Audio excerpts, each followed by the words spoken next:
Welcome to Envision More. Here, we dig deep into the insights of first-generation wealth builders, unearthing stories of passion, resilience, and relentless vision. Your host is Wayne Wagner Jr., founder of Visionary Wealth Management. So sit back and dig in. It's time to envision more. Hey, this is Wayne Wagner. Welcome to another episode of the Envision More podcast. Today, I am privileged to be interviewing Stevyn Guinnip, also known on LinkedIn as the girl named Stevyn. It is Stevyn. It is the first woman named Stevyn I've ever met, and maybe the last. But anyway, Stevyn runs a health coaching program. And she does work with people all over the world. In fact, she is not in the U.S. She and her family have relocated outside the U.S., and that's a fascinating journey all itself that we'll dig into a little bit here today. Stevyn, thank you so much for joining us. It's great to have you here on the Envision More podcast. Thank you so much for inviting me, Wayne. I love what you're doing. Oh, very cool. So, Stevyn, you have got a fantastic story because when we talk about leaning into your passions, and our personal experiences driving our vision for our profession. Your story is incredibly powerful and personally motivating. So can we dig into how did you get where you are now and doing what you're doing in terms of health coaching? Because I know that story is super impactful. It is. And there's actually two stories. There's 2 points, transitions that got me where I am today.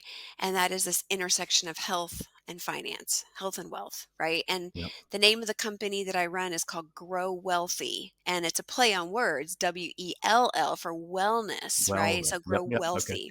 Yep. Yeah. And it started when I was 11, and I was just a child of a financial advisor who started in the industry in 1984. And he hustled and worked hard and became a successful financial advisor.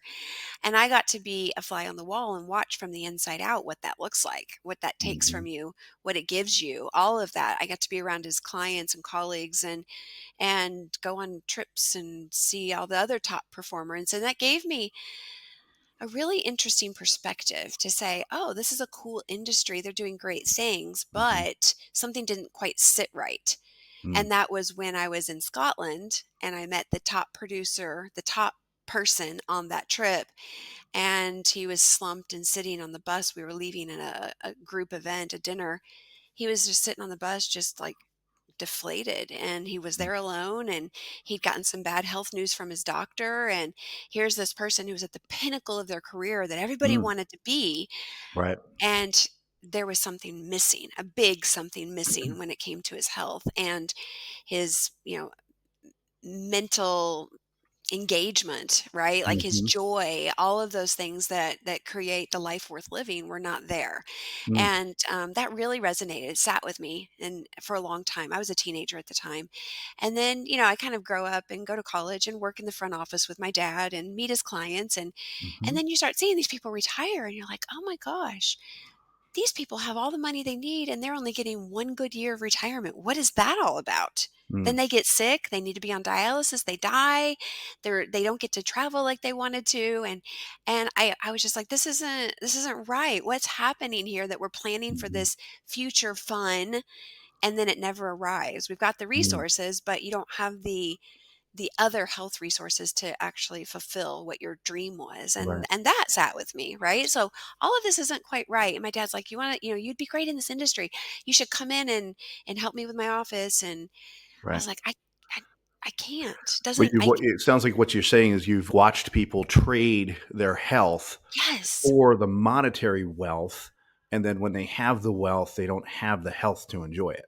It's too late. Yeah. They've lost it. They've swapped and brought one in and grew it while the other one was tanking. And it's not that they did it on purpose. They just kind of put it on the back burner and didn't really realize that this was something that wasn't always going to be there if they didn't purposely be intentional around this other asset, your health. And I was like, I'm going to go fix this, right? I'm going to go become an exercise physiologist and I'm going to help people have their health when they retire. So I did that for 20 years. I have a master's degree in exercise physiology and worked for NIH and did all those things. Hmm. This is the second point. So first point was my dad's industry, right? That was Yeah. the Yeah. aha in that Yeah. area. The second point that got me here was I was launching a kettlebell program in Australia. And this was when I was 41, 42 years old.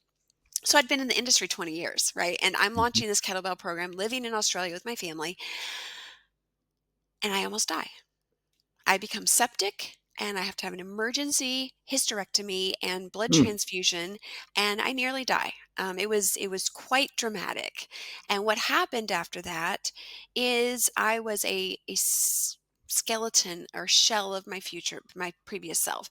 I had Mhm. lost all my gut health, all of my muscle had wasted, my hormones were gone, Mm. and I was in a really bad place. And I tried to exercise my way out of that and realized fast that that is not the way to health. Okay. Mm. So I was like, well, I'm gaining weight every single month. I better exercise harder and I better diet, right? Mhm. That's what worked for me in the past. That's what I've taught all my clients. That's what my master's degree taught me. And I just kept getting worse and worse and worse until I was Mm. pre-diabetic. I had gained an extra 20 or 30 pounds, which is so unusual for me. I was embarrassed. I Mm. was like, I should know how to figure this out. And I wasn't sleeping well. Was diagnosed with adrenal fatigue, like all of this really horrible stuff. My body was not healthy, Right. and that brought me to a really low point where I was like, okay. This is not what I thought it was. And so I had to go back to the research and figure out what real health is. Mm. And when I realized health is built on a foundation of recovery, taking care of yourself, sleeping really well, managing your stress, managing your sugars, like just lots of other things, I realized exercise was not the key to health. And I had it backwards. And that's what brought me to this is I was like, "Oh my gosh, exercise is just part of the puzzle." Right? Then you have to have Mhm. all these other pieces, but it's not today. It's not the six-pack abs today. It's decades in the future that we're actually planning for. It's Mm. little consistent behaviors, long-term vision, right? And I was like, "That sounds so familiar. What does that remind me of?" It's like planning for retirement with money, Sure. right? Yeah. Yeah. Yeah. Start early, do small, consistent things, and you build wealth and protect wealth over time. And that's the exact same concept we need to have in mind for health. And that's when I was so incredibly grateful that I almost died. I was so happy with the position that I was in because I felt like that intersection, I was born for it. You talk about passion. I was born for this. The financial people are part of my DNA, right? The Mhm. concepts are there. Health is a passion of mine. I almost died. Like when you intersect those two, I couldn't help but start this company, Grow Wealthy. So that's how Yeah. it all came to be. That's amazing. So the company is Grow Wealthy, and I know a bit about the kind of it's health coaching Mhm. is what you do. Ideal demographic is successful financial advisors who are in the process themselves of trading their health for wealth. Guys like me. So, Yeah. yeah. Yeah, it's financial advisors who are successful, who have the bandwidth to look at other options. A lot of people who are in their first, I don't want to say 5 to 8 years, they're in those hustle years, they almost Yeah. can't, they're not above water yet. Yeah. So, Yeah. yeah, Yeah. would I like to work with them? Yes, but they're not really in that mental space. So Right. it's mostly people who've kind of seen a little success and they're ready to start. They've seen maybe a few, you know, clothes getting tight or their blood pressure's going up or some Right. symptoms where things aren't quite right. And they're like, okay, it's Yeah. time. And that's what I've been doing for the last 8 years or so. What's interesting though, Wayne, is that these people come to me and for the last 3 years, they've been coming and saying, Stephen, this is awesome. And I love this for myself, but I'm here to help people and I want to help my clients. I want to give them this content too. Right. And for a year, maybe 2 years, I was like, I don't have anything for that. I don't know. I don't, I, Right. that's not what I do. I don't have anything for those people and any system set up. And so then I was like, well, Stephen, let's create something for them to spread this message because Yeah. that's part of my mission. My mission is to help these people who are leaders in their own communities and with their own group of clients, their Yeah. own book of business, to help equip them to spread these concepts to them. I was like, that's part of my mission. Let's equip them. And so that's when I came up with conversation guides and pre-recorded content that they can deliver to their Right. clients and connect those dots. Yep. And then they can have deeper conversations when they meet of looking at their finances through that health lens. And so we've got kind of two verticals now. I'm sitting here smiling because I'm thinking it sounds like you had an envision more moment where I'm helping the advisors, but I need to envision more because I can reach through the advisors and have more impact by Yeah. helping them help their clients. So Yes, it's absolutely. Like I was stuck in my own, this is the box I live in, and I had to yeah, kind of open that and go, oh, there's more to this story. yeah, And so to answer your question, my clients are advisors, but also advisors clients, and now yeah. they can actually get content and be part of this company. So We have that same conversation in visionary wealth management where our niche, 80% of our clients are in and around the pharmaceutical industry and life sciences space. But if somebody calls that is profile on the asset side, we don't say no. So, no, we only work with people in pharma. I don't care that you have 8 figures and need help. So that's that's not the way this goes. It's target market, niche market, so you can add exceptional expertise and exceptional value to your avatar client, and also build the tools so you can help other people when the situations and circumstances make sense. So for exactly. sure. And it's one of those things where I didn't want to dilute. Because we have something called Wealth Club. So after they go Mhm. through my wealth planning process, then we have a club and we meet twice a month and we encourage each other. And I didn't want to dilute that. So Right, right. I had to figure out some other pathways to get the information with while keeping the integrity of Yeah. that. And that was really important to me. And Yeah. and also just I was also a little afraid that people who don't know money wouldn't understand my process because it's all built on financial concepts. But then I thought, Ah, well, if they're working with an advisor, they understand financial right. concepts because Yeah. they are being taught that every day. So then I Right. was like, Right. okay, your fears are unsubstantiated. Yeah, that's great. Yeah, I mean, because there's correlation in the language, right? Dollar Yes. cost averaging to making small decisions every day that compound over Yes. time, right? So it's Mhm. those kinds of things Debt. that, yeah, Yeah, I yeah, mean, you think about yeah, health debt, like that what and we look at 5 factors. If you have all 5 of them, awesome. Let's protect that. But if you don't have all 5, you've got debt. And right. let's pay off that debt and then create a bigger asset that you can grow over time, and they understand those concepts. Right. Now, a lot of this comes down to, I mean, exercise, as you said, you can't exercise yourself out of these health holes. No. So you're doing a lot of work coaching on what to eat, how to eat, what other things to add to your regimen or how to think. And I want to, Yes. so can you talk to us a little bit about that and what that process looks like? Yeah, absolutely. So, one of my clients, after I told him about this, he goes, "You flipped it on its head, what I thought health was." And Mhm. then he went home and told his wife she's either crazy or onto something. So when you hear this, you're going to think I'm either crazy or this is novel and an interesting idea. So most people who want to get healthy go on a diet and join a gym or start exercising, right? Mhm. Yeah. And those are the top two tiers in my pyramid. It's called the pyramid or the hierarchy of wealth. And it's steps or 4 levels. And the bottom level is where you start and you build that foundation. And it's called mindset. Think like a wealth manager. Mm. And like be your own um, driver of these things. Don't outsource it to your doctor or somebody else. Use your Mm. doctor, right? Right. Use Right. your nutritionist, use your trainer, whatever, but you're in charge and you get to be owning those numbers and thinking like a planner. So that's kind of Mhm. the first one. And then the second level up is called mend. And mend is all about sleep and stress, right? Mm. So if you start exercising, but you're not getting enough sleep or you're under a lot of stress and not managing those stress loops, Mhm. then you're just going to end up creating more stress. So you Mhm. stress, which is good, turns into distress, which is Mhm. bad and tears down the system. So we're not going to start exercising until we get that mend level So we start looking at sleep. How much Yeah. sleep are Yeah. you getting? Then how deep is your sleep and how is your Right. REM? So we look at those three Yeah. factors. Yeah. And then we look at stress. We're like, okay, your heart rate variability, what is it? How are you recovering at night when you sleep?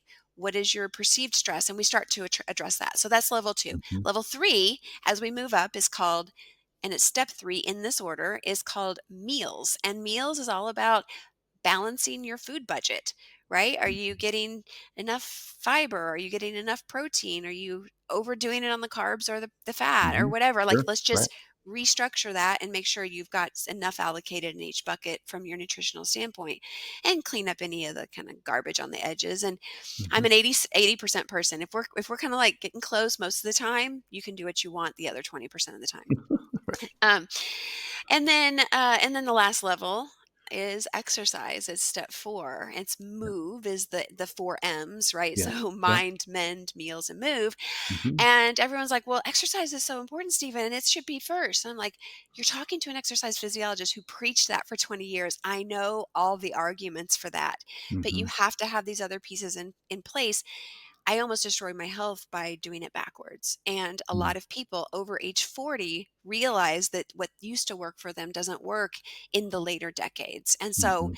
then we invest in movement and muscle and function. So we add muscle, we get at least 8 workouts in a month, and that we do that for the rest of your life when you're ready. And then we start making sure you can do stuff like, can you get on the floor and can you get back up off the floor? How Mhm. many supports do you need? Right. So we start to look at some of those types of things that are very functional and predictive of longevity. And when we Mm. put them in that order and just pick something that sounds interesting at each level, people's health starts to turn around really quickly and the pieces Mm. fall into place. You just gave me enormous hope. You said 8 workouts a month, and all of a sudden that was like, "Hey, I could do that." It's the 75 hard 2 workouts a day that it's like completely I can't possibly think about that. No, So, it's no, I'm a moderation person. If you can think of it like the eights, I love the number 8. Think of great health. It has an 8 in it. On a Mhm. scale of 1 to 10, it's an 8 on a scale of 1 to 10. It means you don't have to be perfect. Like, let's just get good. And then you want to do 8 strength that workouts a month. That's 2 a week. You Okay. want to get 80 ounces of water. You want to get Mhm. 8,000 steps or work your way toward 8,000 steps. And Mhm. suddenly it's like, this isn't like I can just work on one until I get that. And then I can start to bring some of these other eights in, and Right. things start happening in a pretty powerful way. Hmm. That's great. Yeah. Good stuff. Now, so you've been doing this kind of, coaching for about 8 years.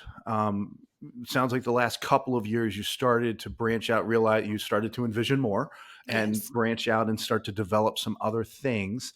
Um, the last couple of years have had some change for you and your family though, because Yes. you and I have interacted and you're like, we're going to Portugal for a couple of months to kind of stress test. Hey, can we operate in another country? And that's in fact where you are today. It is. So Yes. tell us, like, how was that a mindset shift? Like, how'd that come about for the family on the personal front? Yeah. Yeah. So we have 2 kids, teenagers. They are 14 and just turned 18. Okay. And we've lived in Australia. We've lived in Colorado. Like, we've actually lived in an airstream for a winter and traveled Okay. around the southwest of the US. And we're used to that. And so the concept Okay. of living outside of the US came to us when we moved to Australia, and my husband was kind of like a different person, and Hmm. no winters, and he didn't get grumpy in the gray winters. And I was like, Ah. I like this person better than the other person. So we I started looking for resemble that guy. yeah, so I was like, okay, I think we might have some seasonal affective disorder or something. I don't know. He likes the Sure. sunshine. Yeah. And so we came back to the States. We couldn't stay in Australia. We knew it was part-time and a short-term thing. Um, and we started looking at places that we could move that would give him the mental health that would make our family healthier and happier. Mm. And we looked at Florida and Arizona and California and realized that those were appealing for many different reasons for our family. and I won't go into the details. Too So then many we're like, well, storms, too hot, too much social. yeah, California is just too self-explanatory. crowded, yeah, too Right? expensive, too many Yeah. bugs, yeah, Yeah. whatever. Like there was just too much. And so we're like, okay, well, we don't have to be in the US, so we could start looking. So we looked at Saipan and Nicaragua and Hmm. Belize. I mean, we looked everywhere, and either there wasn't enough infrastructure or enough flights to get there, Right. or they didn't speak English enough, or whatever. Like there were never, it was never a I'm gonna have perfect to go list. look up where Saipan is. So Saipan, yes, it's over by Guam. So it's in the okay, okay, archipelago with Guam, okay, and it's a okay. U.S. territory. So you can go there and live there with a U.S.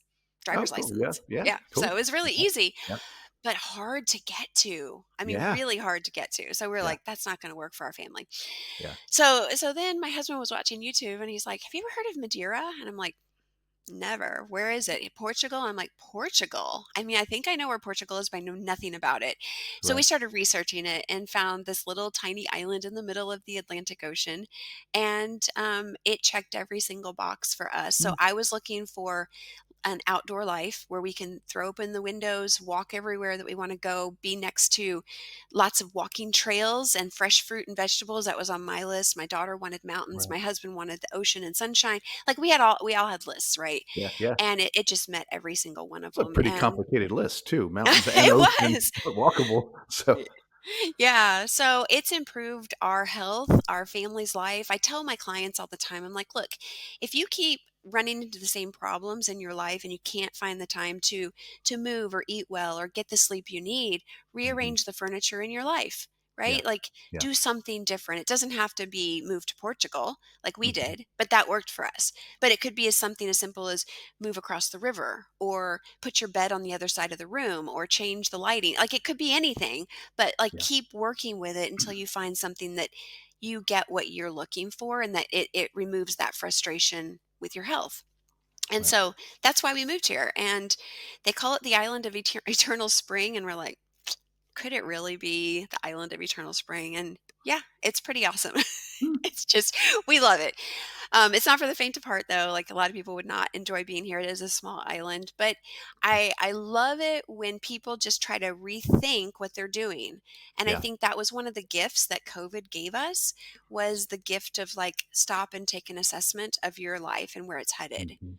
Right. And we're kind of in an election year situation here, and it's another opportunity to stop and think, look around, see what can you control about your life to make your life better and the people around you, your community, your vision and purpose.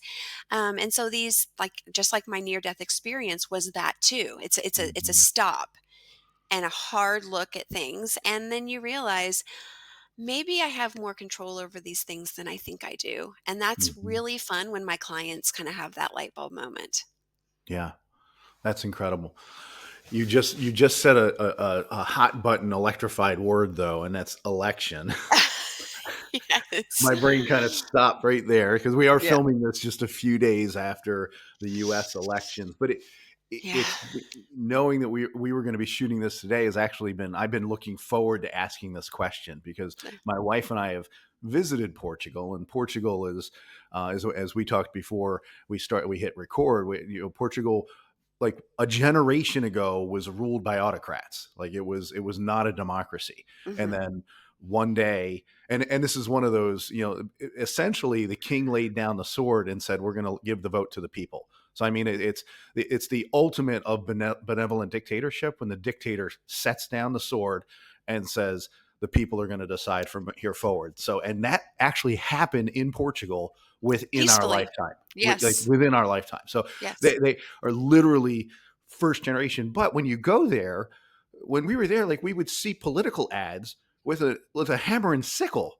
And it's like in the U.S. mindset of, wait a minute, you actually give the socialists the vote, like, and they're not like faux socialists or closet socialists, like they're like actual socialists. Yeah. And so it's a very different political landscape where there is a lot of socialist undertones, where there's Hmm. price controls. I mean, one of the I'm on the East Coast of the United States, so we have Wawa. I go to Wawa and I buy a 1.5 liter bottle of water for about $2.39.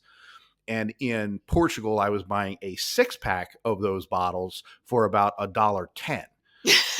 And so there's certain things that, in terms of the things you need for everyday life, where whether it's price controls or government mandates or whatever, it's just cheaper to live on the basics. Now, if you want to go out to dinner, you might spend an astronomical amount of money, Yeah. but that's because you chose to spend that money. That's not because you needed it to get through the day. Yeah. My reason for wanting to talk to you about this was that we just come through this election in the U.S. and I think there's emergency meetings with the CEOs of pharmaceutical companies this week to figure out what to do about RFK Jr. coming into the Yeah. FDA. Yeah. So, Probably panic. yeah, I think there's utter panic across mass swaths of. But I wanted to ask you, in the U.S., I mean, we've got a lot of junk in our food supply.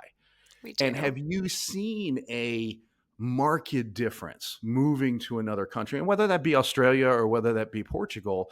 And Mhm. like, I can see it in little bits and pieces when I visit for a week, Mhm. but you're living there, you're in the culture, you're seeing how these decisions are made and what the food supply looks like. Have you seen a marked difference?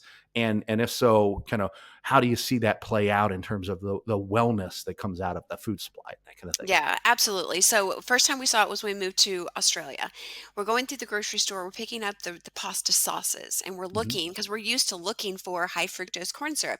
Does Okay. this one have it? Does this one have it? And we're looking for the one or two that don't have it, right? Right. Right. And we quickly realized none of them have it. We don't have to worry about that, Hmm. right? None of them have high fructose corn syrup or sugar added to their pasta sauces. And you're like, Wow. oh, okay, we can relax on that. And then you look at, I don't know, seed oils in the bread or whatever. And maybe the bread doesn't last as long. Like we buy this stuff that's called bola de kaku, and it's a fresh made bread every day, made Hmm. with sweet potatoes. It's got 5 ingredients in it. And it's sweet potatoes is one of the ingredients. And if you don't Mhm. eat it within 2 days, it's got mold all over it. It has no Right. preservatives in it. And Okay. so the mindset here is you just buy a little bit every day, you consume it, and it's all local. It was just made, and it's, not going to last forever. And that was something that was really interesting to get used to.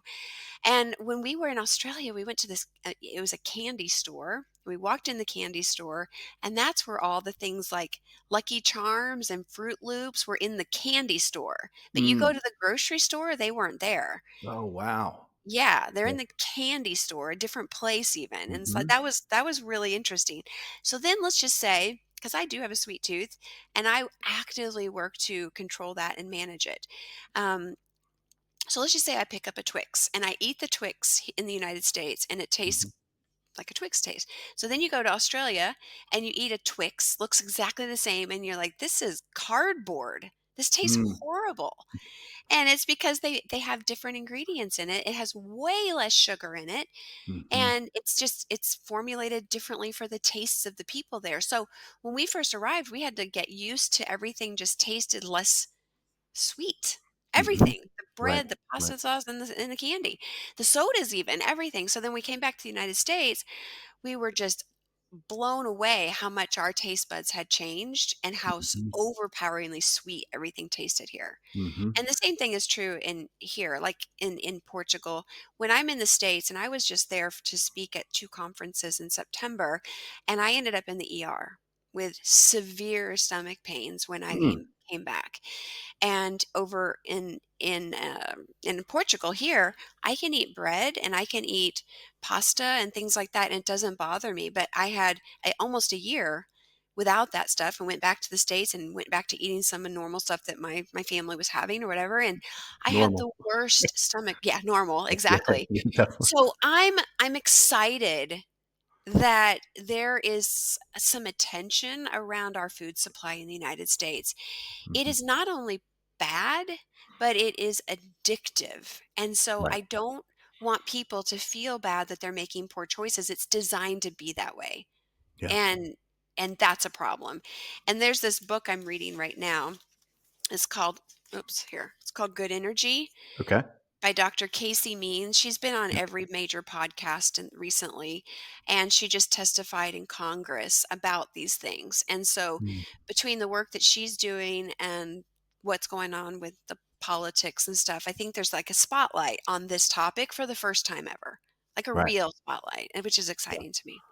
Yeah, it's going to be very interesting. Obviously, there's folks are feeling all kinds of emotions, one direction or another, and Mhm. even if you're on the right, you probably have some feelings about the quality of the people. But it's going to be this is going to be a moment in history for the U.S. So, um, It is, and yeah. so anyway, Stephen, how do folks get a hold of you? How do they engage with you? What does an engagement with you look like? Can you walk us through a little bit of what a professional relationship with you looks like? Sure. Well, first of all, I just want to make sure that everyone knows there's free content from me and I educate. I'm an educator all the time. So on Right. LinkedIn, I post every single day and I give as much as I can there. So follow me on LinkedIn, Yeah. and I just put out an entire 4-week mini course on LinkedIn for free, and it's there if you want it, with all the links and everything that you could ever ask for. So start there, okay? And Yeah. then Yeah. secondly, if you want to get on my newsletter, just go on my website, growwealthy.com.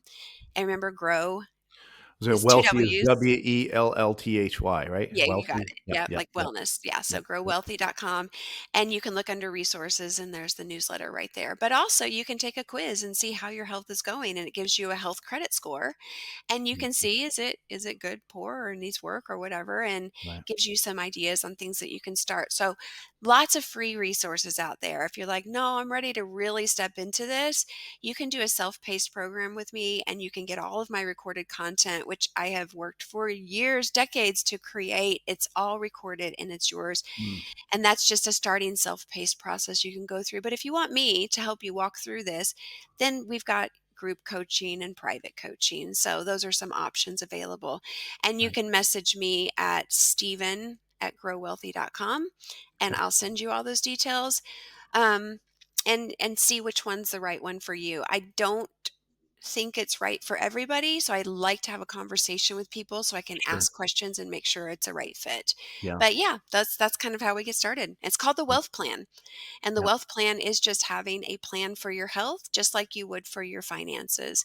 And when you go through this program, there's a 72-page workbook that goes with it that's called the Wellth Plan Workbook. Okay. But what's interesting is your deliverable is just a one pager. It's Okay. a one pager. When you learn all the concepts and you pick out the things that work for you, then you create these 16 things that you can do throughout your day, and they're going to move you toward health. And it's in your first hour of your day, your last hour of your day while you're at Mm. work, and what you do during your meals. And if you can attach some of these things in this matrix that I've created, you have a one-page wealth plan moving forward for your health that will get you to your goals. So, That's yeah, amazing. Thank you so much for being here today, Stephen. This has been a robust and educational conversation for me. It's bringing back some of information from some of our previous conversations, and I'm grateful for this conversation. great. We'll make sure that your contact information and some other notes here in the notes section for this podcast. Anything else you want to touch on, or make sure we're hitting before we wrap this up? Yeah, I just want to always give any listeners the gift of action, right? So if you hear this and you're listening, take action. And if you don't know Mm. where to start with just put your fingers up like this. It makes a W, and it's three things. So the first W is water. Just start getting enough water in your diet. Okay, Hmm. 80 ounces in the first 10 hours of your day or whatever you can get. Okay. The second W is weights. You have to start lifting weights 8 times a month and do Mm. it from today till you die. And that's your 401k. That's your nest egg for your future. Mm. And then the third one is walking. So Okay. if you can just start walking and work your way up to an average of about 8,000 steps a day, but anything counts. Okay, any steps count. That at least gives you a framework to get started. So weights, water, and walking, or Got it. water, weights, and walking. So Yeah, or the three any, yeah, W's. any Yep. order. Any order. Yep. But So they all have an that's 8 and they all have a W. okay. That's fantastic. Stephen, thank you so much for being with us today on the Envision More podcast. And I hope this has been really educational for everybody listening. And there's great opportunities to invest, not just financially, but in our health, so that when we get to the end of our lives, we don't just have the money we need to live, but we actually have the wealth to enjoy it. Exactly. Thanks for inviting me. Thank you for listening to the Envision More podcast with Wayne Wagner Jr. of Visionary Wealth Management. We hope you were encouraged and inspired by the conversation today. If you want to dig deeper into the show notes or Wayne's work at Visionary, you can find us at envisionmore.com. That's Envision with a Z. Advisory services are provided through Wellth Plan Investment Management. Wellth Plan Investment Management and Visionary Wealth Management are separate entities. The content is developed from sources believed to be providing accurate information. The information in this material is not intended as tax or legal advice. Please consult legal or tax professionals for specific information regarding your individual situation. The opinions and material provided are for general information and should not be considered a solicitation for the purchase or sale of any security. Thanks for listening.